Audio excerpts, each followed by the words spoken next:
to thank our sponsor, ThirdScribe, for sponsoring the show.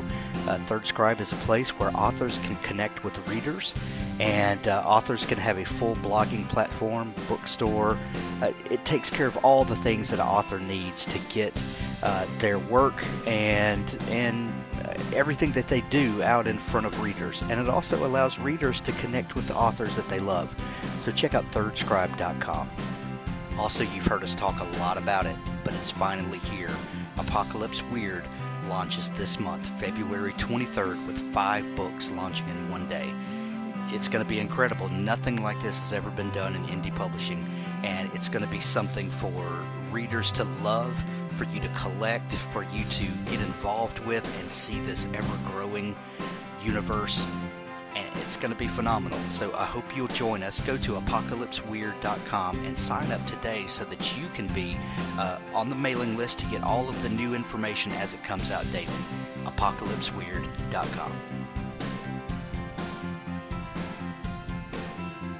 Thanks for joining me again for the Author Stories podcast, where I bring you the story behind the stories and the storytellers.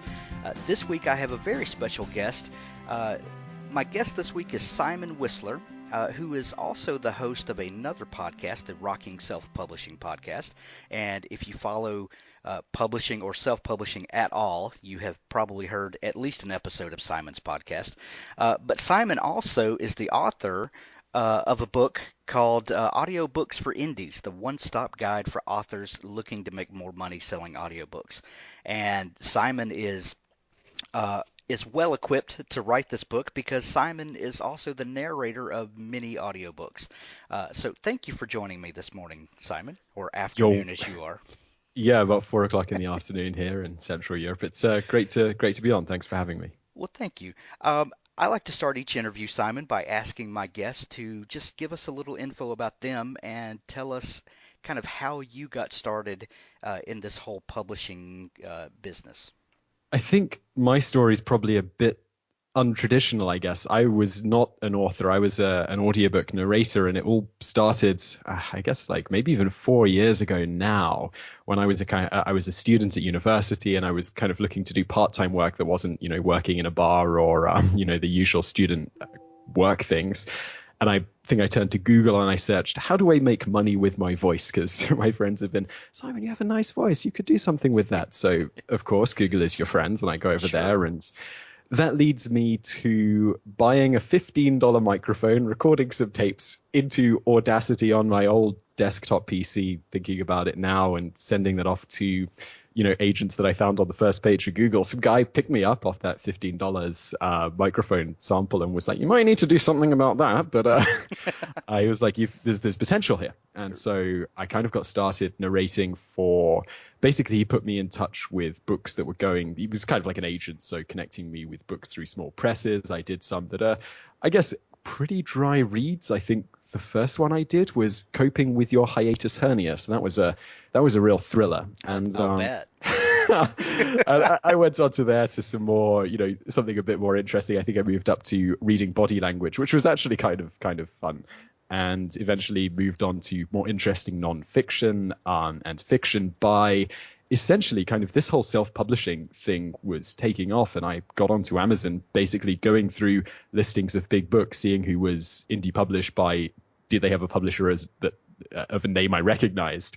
And then basically finding the author's email address, reading them from the sample of their book and saying, hey, want to make an audiobook of this?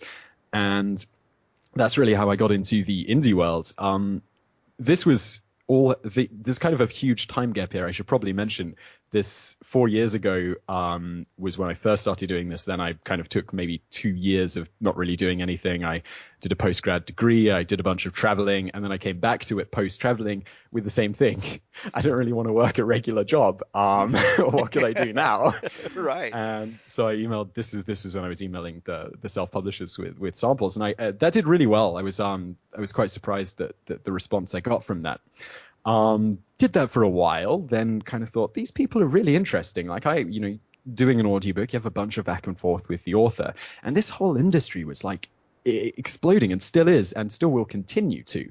And I thought I should I loved podcasts. I was like, I should do a podcast. I should invite some of these people onto the show. And here we are, I guess, 18 months plus later, 85 shows in the bank, an hour long each. And then I wrote a book about doing audiobooks. And suddenly, as you mentioned, people listen to my show, which always surprises me. But You have a fantastic show, and I found it, I guess, man, maybe you were fairly new into it, I think, maybe around episode 20, and I open my podcast catcher on my phone every Thursday morning to see if you've released it yet, and that's my commute into work.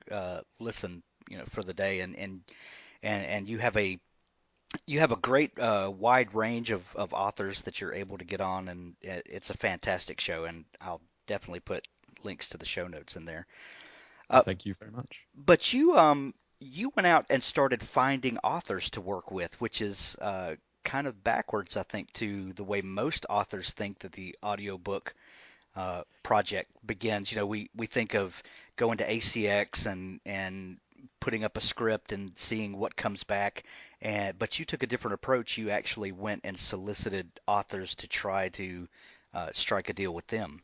Yeah, this was all pre-ACX, especially in the UK. I mean, Ah, okay. it's yeah. Sorry, I got a No, bit of better time frame on well, it, and shouldn't I? ACX is relatively new to the UK, isn't it? Yeah, only this year. Yeah. Sorry, 2014. Yeah, not 2015. I realize when I say these things on my podcast, it's like people could be listening in 2 years and just be like, "What are you talking about?" Right, right. No, so this was pre-ACX, and then yeah, that everything changed when ACX launched, and it basically just connected people together, and it's just been, I think it's amazing for authors and narrators. Just here's a platform, the revenue share, even though I mean they dropped it from 50% to 40% early last year, 2014. But still, you can't do better than that. I mean, it's when you're kind of used to 70% on Amazon, and then you get your 40% and 20% if you're doing the narrator split, which I can expand on if you want a bit later or whatever. But yeah, it just created a platform to connect authors and narrators, and I'm sure like the number of audiobooks being done now is just exploding. Yes, it is, um, and I think Amazon has a great way to tie audiobooks to Kindle books, and um, I've had several books that I've bought on Kindle, and then you get the message. You could add an audiobook for $1.99 to this, and I hope that those things really open up that possibility to a lot of readers um, to know that there are lots and lots of quality audiobooks even for indies. I think it's a very smart marketing move I mean, because Amazon, Audible, ACX, we're all talking about the same company here. Exactly. And I think that move for them to offer the $1.99 upgrade from if you've got the Kindle book is a really smart move on their part, because audiobooks are, $15 basically when you think, the subscriptions, $15 a month or $14.99 in the US, I think. And yeah, so for $2, that really gets people onto the platform. Yeah. How many audiobooks do you think you have narrated at this point? I can tell you 26. 26? Was there a favorite that you finished the project and you were just like, oh man, I really knocked it out of the park with that one? And that's a very American euphemism. I'm sorry. No, I'm familiar. I was using swings and roundabouts, which means like you know, it could, there's pros and cons. And I had no idea this was not an American term at all. So I was using it for like many episodes.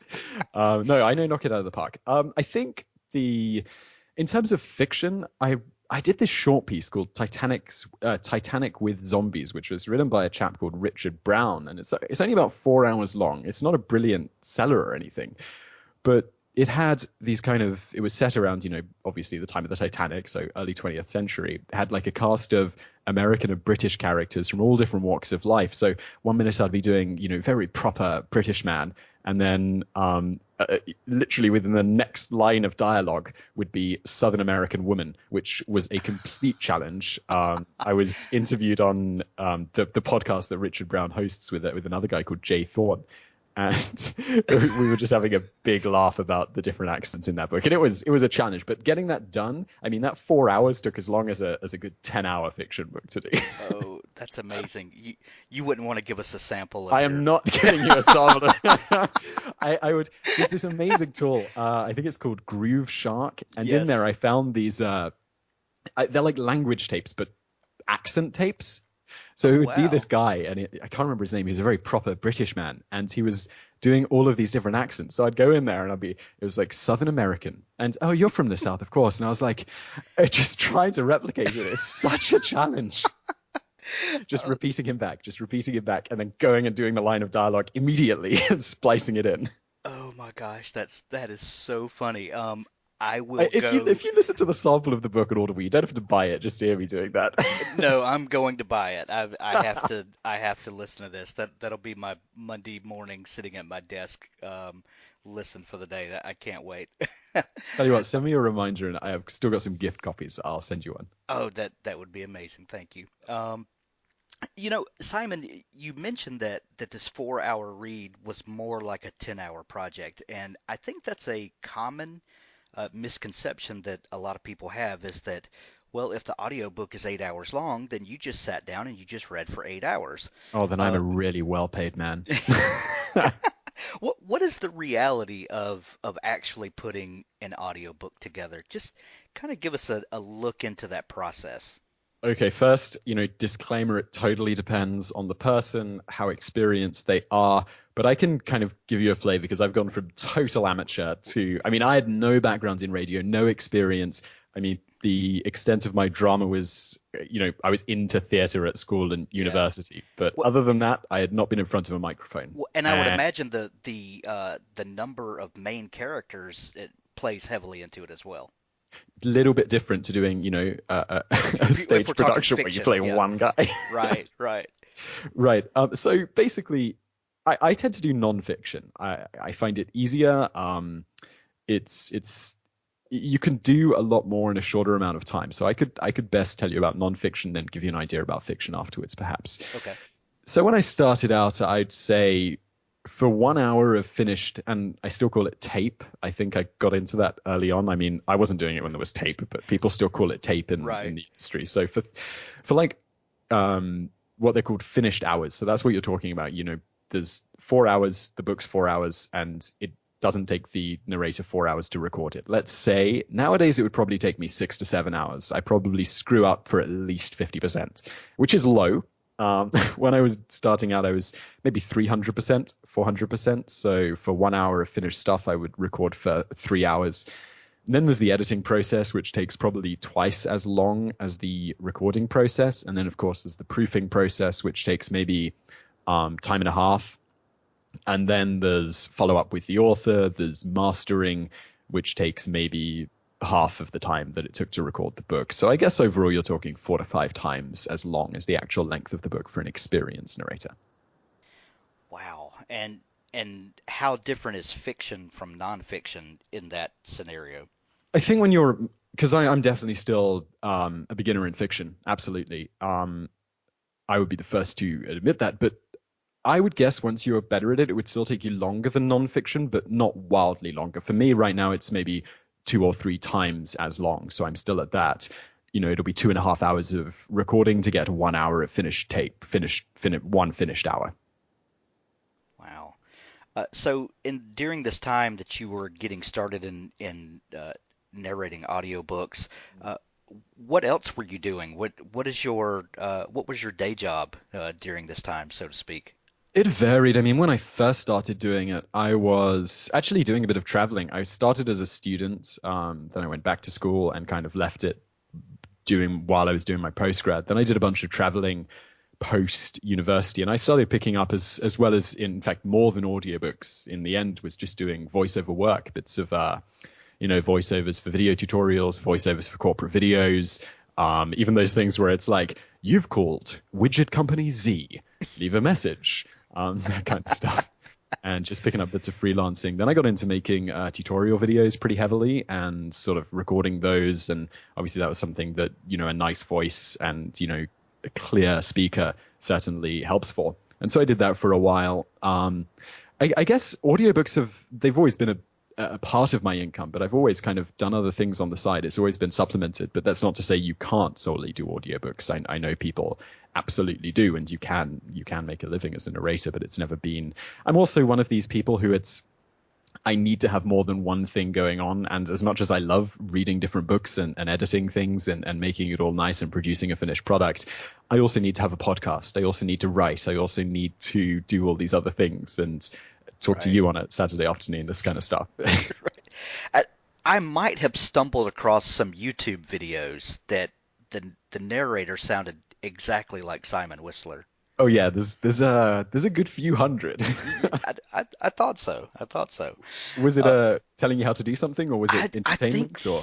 I think so. I think it was some sort of tutorial video, but I can't remember what it was. But at the time, and this was several months ago, I was thinking, wow, that sounds just like Simon Whistler, and so I had an idea. I think Simon moonlights and has some different gigs going on. Yeah, I'm not doing those anymore. I stopped freelancing that stuff about, I guess, 18 months ago, but YouTube never forgets. YouTube never forgets. That's right. And let this be a reminder, children, that Google never forgets. Right. Anything you put on the internet isn't going anywhere. That's right. That's right. So by your accent, it's pretty obvious that you are a Brit. You're English, but you live in Prague. Is that right? I'm a bit of a nomad, Yeah. I guess. What year is it? I do lose track. It's 2015. So a Yes. few years ago, I think I've been on the road. Sort of. I spent a year in Sri Lanka after graduating, working for a non-profit there.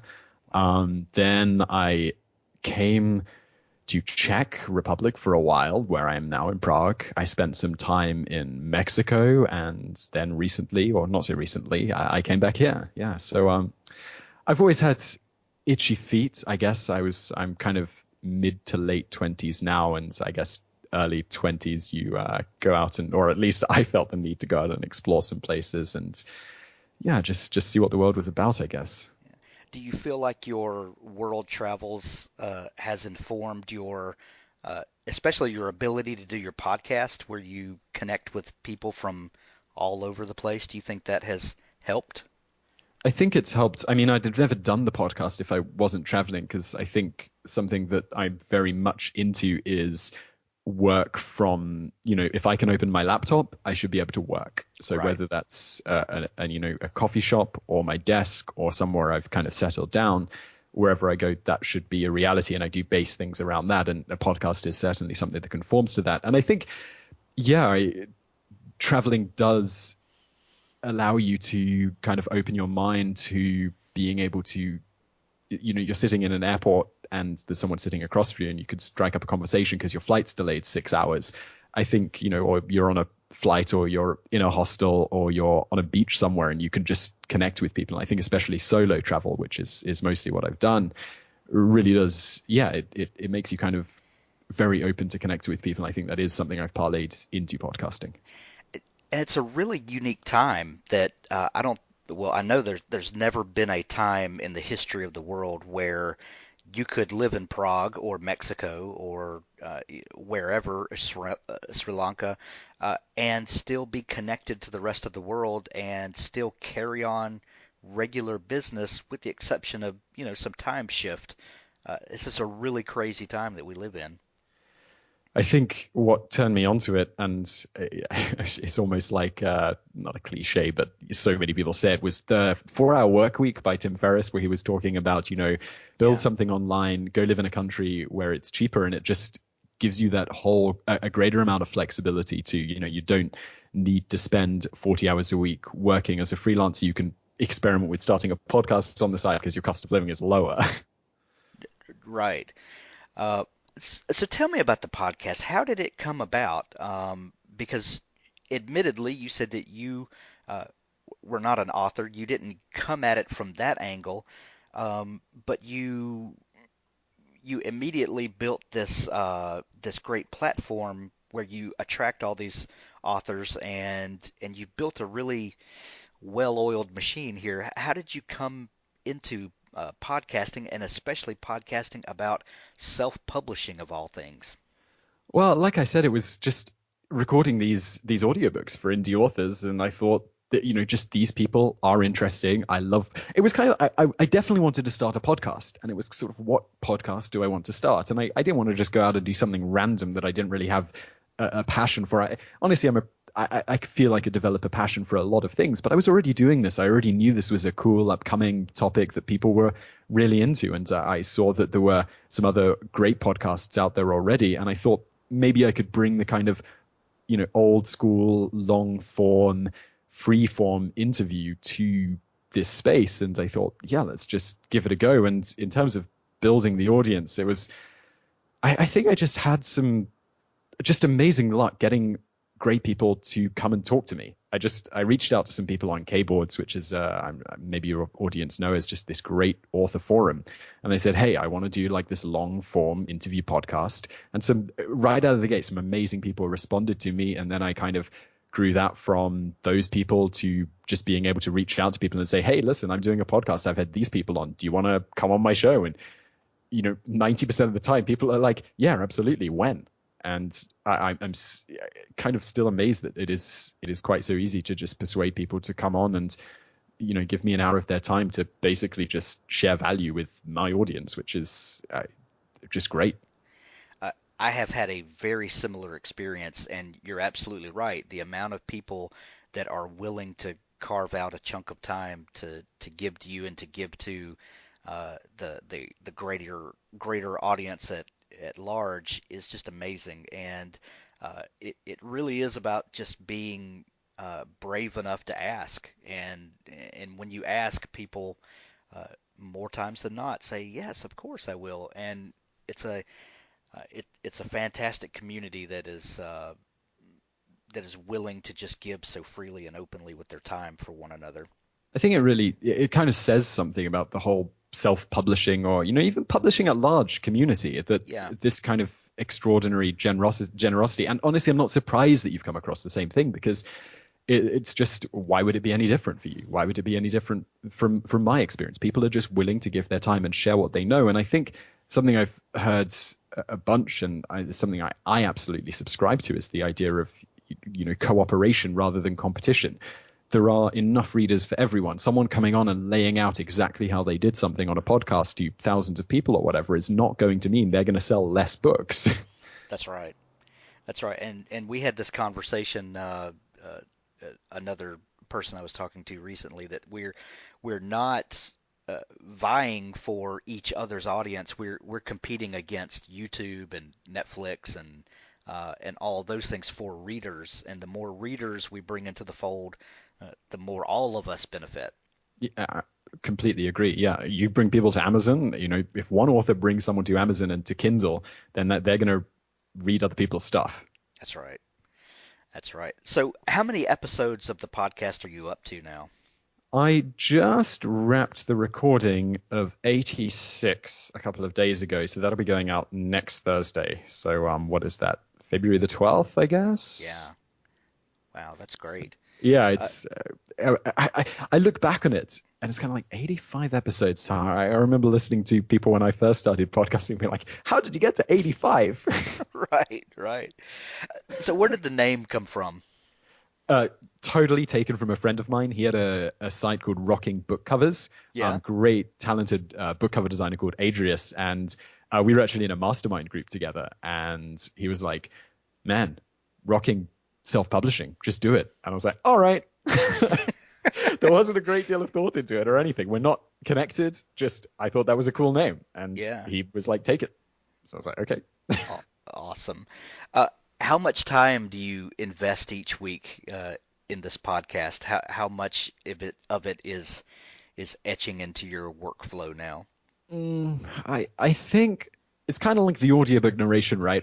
At the beginning, it used to take a long time. I'd maybe spend 2, 3, maybe even, I guess, 2 full work days a week doing it. But that's because I had, a website to set up, a mailing list to get doing, an autoresponder to kind of craft, and all of this stuff. And I used to spend like 2 or 3 hours planning every interview, and then 2 or 3 hours in the edit, and the posting was still a mystery. And I used to do things for SEO, which I've totally fallen off the wagon on.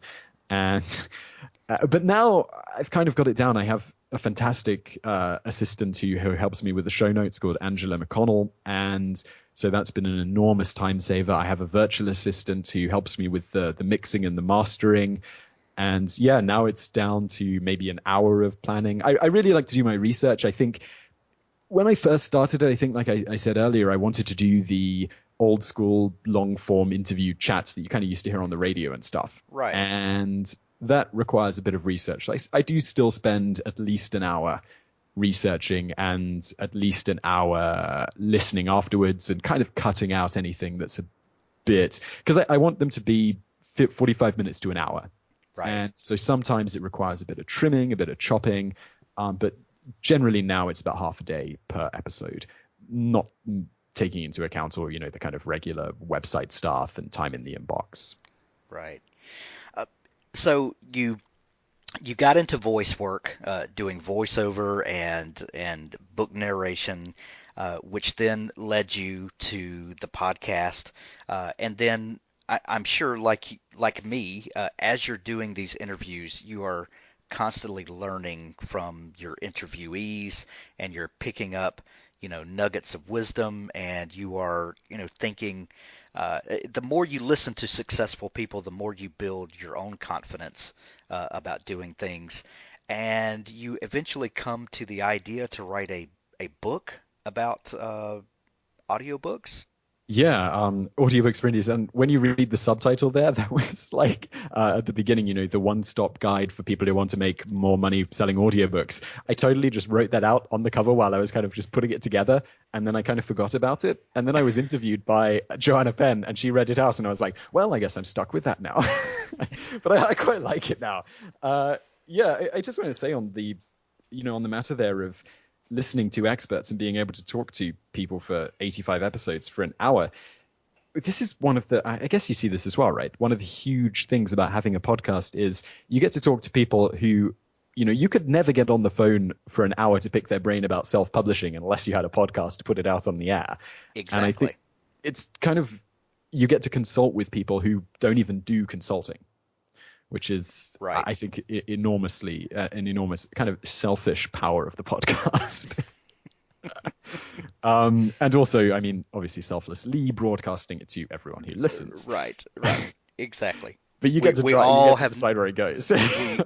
we all have noble intentions. Absolutely. That's right. Yeah, so the book kind of came around from... Basically, I knew a lot about this. I get a bunch of questions into my inbox, like I'm sure you do, kind of asking questions about this, that, and whatever. And because people know that I do audiobooks, a lot of questions revolve around that. So I had this kind of ongoing Google document of things people wanted to know. I also had all of my... I'm a huge person who's in documentation. So whenever I do something, for a second or third time, I start writing it down because then I just look at that. I have these Evernotes and Google Docs going, and it's just, I will look into there and it's like, okay, so that's how I master audio specifically for ACX. There's just 10 points that you need to hit.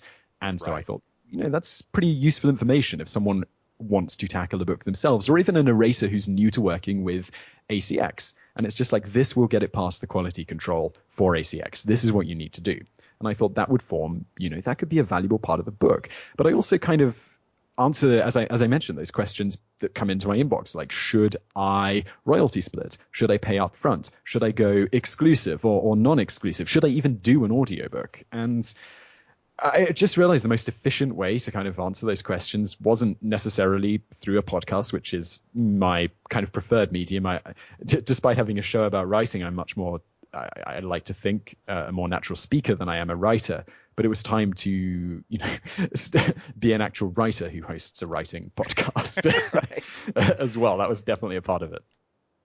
What was the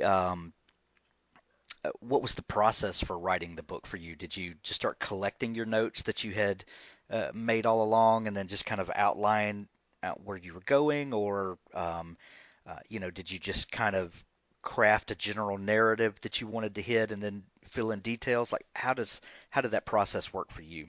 This is bad because this was my first book, and I kind of just dove in. I had all these notes, I had all this stuff I wanted to say, and I just started like compiling everything into again, I was a big fan of Google Drive. Just go in Yeah. there. I started a document in there and just started stacking all of these notes and just writing like people need to know about this. I'm going to answer this question, and it was a mess. It was a mess. And I'm actually putting together a second book now, and the first thing I did was structure it because that's exactly where I went wrong. And so I wrote.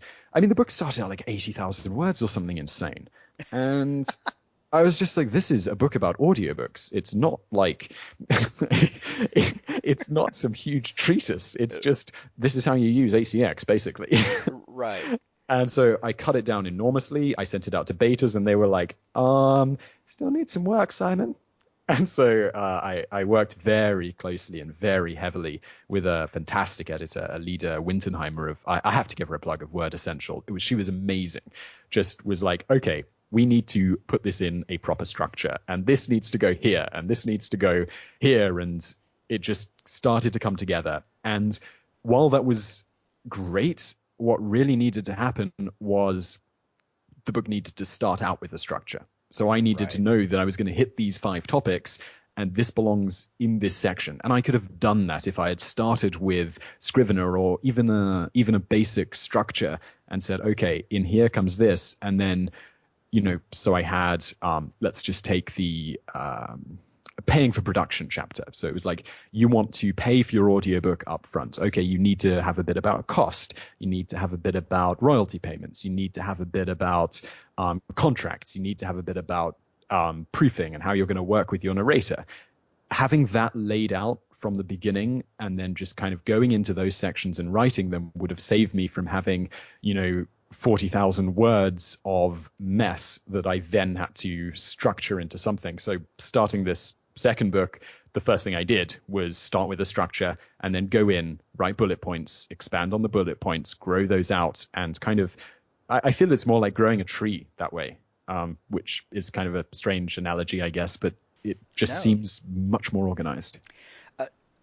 But I think you have a great point, Simon, in that, like a lot of writers who are starting their first project, and whether it be fiction or nonfiction, uh, a lot of that initial trepidation is almost paralyzing. The fear of getting started is, stops a lot of people from actually ever getting started. And I think a lot of people's first book is a jump in with both feet and just start going at it.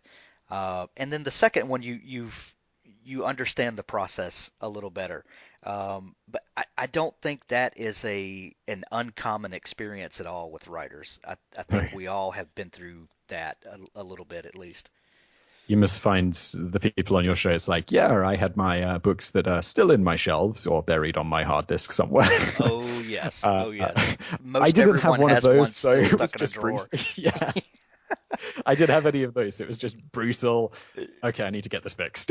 Right, right. I have to say, I've been extraordinarily lucky with the final product, and people are very kind to it. And yeah, Oh yeah, I got it when it first came out, and I was already kind of familiar with your voice and your style, and the book definitely sounds like you, and brings that kind bumbling of and incompetence. well, I was going to leave that part out, but that'll be in my 1-star review. Uh, no, it's a fantastic book, it really is, and it's a great resource. But have you gotten much feedback from readers about them actually using your book and moving forward with their audiobook projects?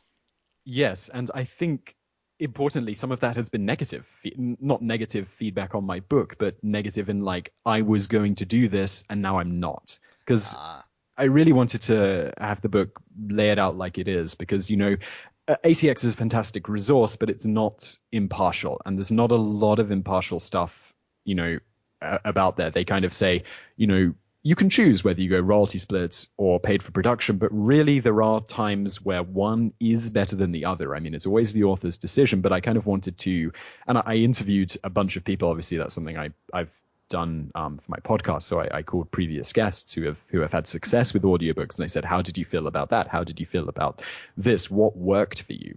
And so I had someone who had gone for a very elaborate production. So they had paid an awful lot of money. And I go into that in the book to have a full cast. So to turn their book basically into an audio play with sound effects and soundscapes and all of this stuff.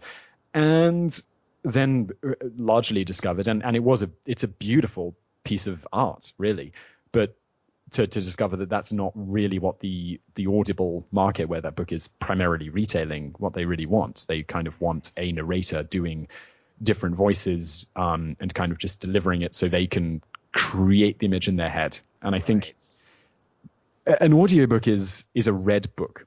It's not a TV show. It's not a play. You want the person to have the same experience of creating the imagery in their heads and getting, suspending their disbelief and getting into the story that you have when they read a book. And so that was something that I highlighted in the book. And for people considering this, they were like, okay, you've saved me money and you've probably made me money, because I'm not going to spend a fortune on doing this and then I'm going to make more money because, I'm hitting what the market really wants.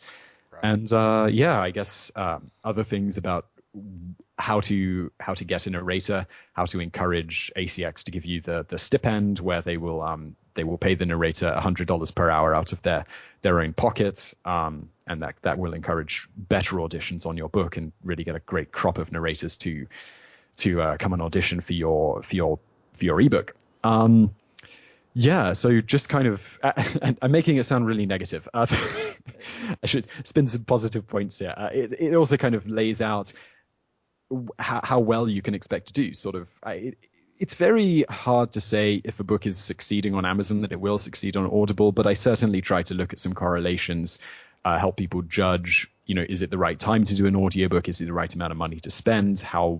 When can you expect to make a return? And I kind of lay out some of the basic finances of the platform. But that's great, Simon, because, in this indie publishing boom, I think there were a lot of people that came in thinking that they were going to make fast money, and there's just buckets of gold at Amazon, and all you have to do is just throw a book together, put it up on Amazon, and you'll be one of these Kindle millionaires. And Can then you there name are an example? There's not. Yeah, the people who've done, and there are people who just go onto Amazon and do incredibly well. Yes, but and it's there's always a been handful that are always trotted out as examples, but that's not the day-to-day reality. No, this is exactly right.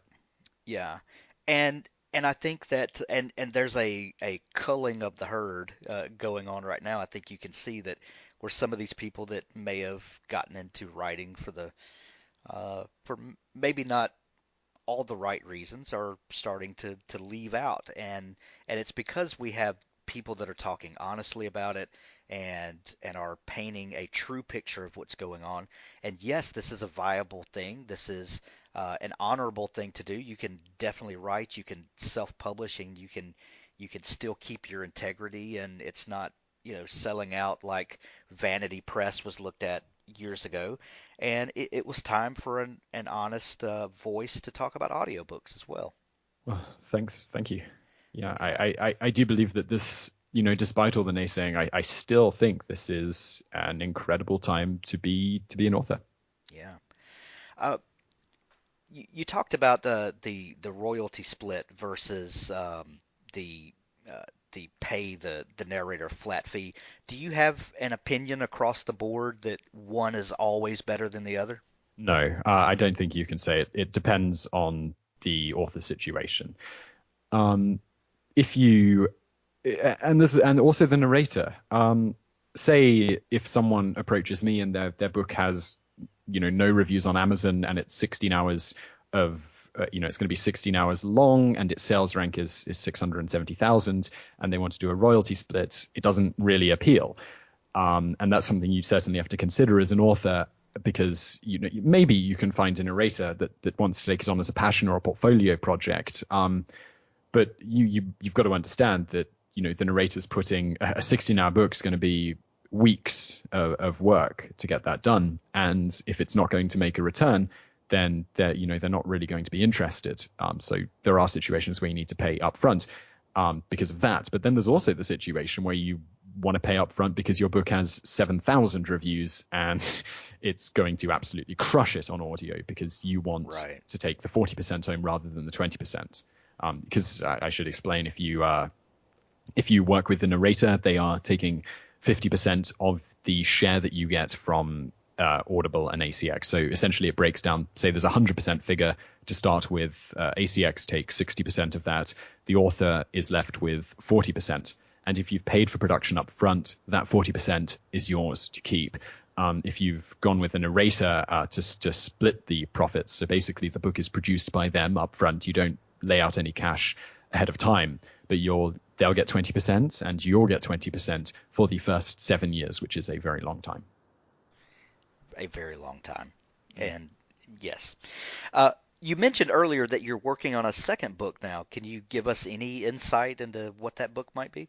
Author Stories exclusives, yeah. I This is kind of the first time I've mentioned it. I've continuing my audiobook book is called Audiobooks for Indies, and I was largely inspired because I got an amazing cover from 99 Designs, and It's a great cover. I'm delighted with it, and I thought this would look cool. It could be a series. I could Yeah. do a similar cover on another book, and then I was like, okay, well, let me go through those questions that I get asked. And I basically anyone who sends me a question, I put it in a big Google Doc because that's what people want to know about. And one thing was, how do I do things for less? I'm just starting out. How can I save money? Because I can't afford $2,000 for an editor. I can't afford $600 for a cover. I can't afford a book club ad. What can I do? And so my upcoming book is called Hacking Costs for Indies. I'm not sure about the Hacking Costs title bit, but the For Indies bit is a set. Absolutely. That's What do going to you be a think? phenomenal book. Okay, cool. Yeah, I want that book right now. I get these questions all the time, and I know you do too. And it's so bizarre when you change hats all of a sudden, when you go from student to people are asking you these questions that you've been asking other people all along. And if there was a single resource like that that I could send people to, that would be amazing. I think there are just certain things people ask about all the time, and I guess mine being a particularly kind of what I like about your show is it does kind of, as you say in the intro, it kind of dives into the story side of things, but mine is really business end of things, and so I get questions on costs, I get questions on productivity, I get questions, all of these kind of common things that people struggle with. So I think it's just been an amazing resource of creating, a book that people actually want, which is kind of sensible in a business perspective. Yeah. When do you think that book might be available? I'm hoping next month, so March. Ah, Yeah. so we're I spent we're I spent we're well into the production phase. Oh yeah, it's I guess I'm probably 50% through. And Okay. this is kind of growing my tree because it's not like the first one where it was, hey, I'm 100% through and I've written 80,000 words. I was more like 10% through. But no, I'm realistically 50% through, 40 to Awesome. 50% through. Yeah. Awesome. I just decided like the last book took me 6 months or 8 months to actually get done. And I was like, that's Right. insane. This one I'm doing in 2. And it's Yeah. much shorter. And I think Yeah. the audiobooks book, I could have done that into just dealing with some essentials. And I did want to make that a kind of longer thing. It worked at about 35,000 words, but this one's going to be about 15. It's just kind of more, here are your hacks, go and execute them because this is the information you need. It's kind of hard value and honestly less. Audiobooks for Indies did have a certain amount of personality in it. This is going to be a bit more, here's your practical advice guide. Right. And that's going to be a phenomenal book. I can't wait to get my hands on it. Thank you. So, I will send you an arc. well, thank you. I would be happy to arc read it for you. Uh, Simon Whistler, thank you so much for taking time out of your Saturday afternoon to come on the Author Stories and just chat about your story. It's fascinating, and I thank you for all that you have given to the indie author community. I can honestly say that listening to your show gave me the confidence to move forward with what I wanted to do, and and I've learned a ton from you and from your interviews with other people, and I just wanted to personally say thank you for all you've done. Thanks, Hank. That it really does mean a lot. Thank you. Yeah. And where can people find you online to follow the podcast and your burgeoning book writing career? Best way is just subscribe to the podcast. Go into iTunes or Stitcher or whatever your podcasting choice is and search for Rocking Self-Publishing. If you're not into podcast devices, just go to rockingselfpublishing.com. Everything's up there. Okay, I'll put a link to the show notes. And Simon, thank you again for coming on, and I wish you much success. Thanks, Hank. Bye.